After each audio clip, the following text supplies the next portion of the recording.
Welcome to Samba Samba. Enjoy the video. You begin by creating an entry right away. Open the app and tap the plus button to avoid delay.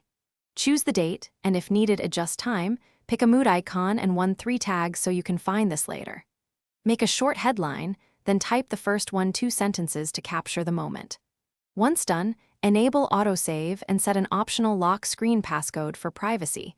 This prevents accidental loss and keeps sensitive notes secure. Next, enrich the entry so it's useful over time.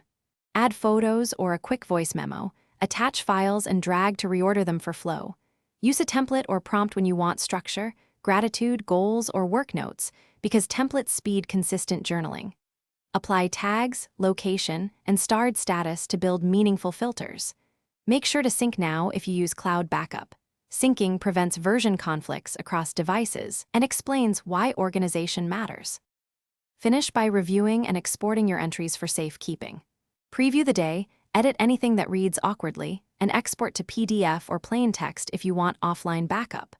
Use the global search and tag filters to pull related entries quickly. If syncing or media upload fails, try toggling Wi-Fi, force a manual sync, or export entries before reinstalling the app. If issues persist, clear cache and reauthorize the account. That usually resolves permission or token errors. Thanks for watching. Consider subscribing if we helped you.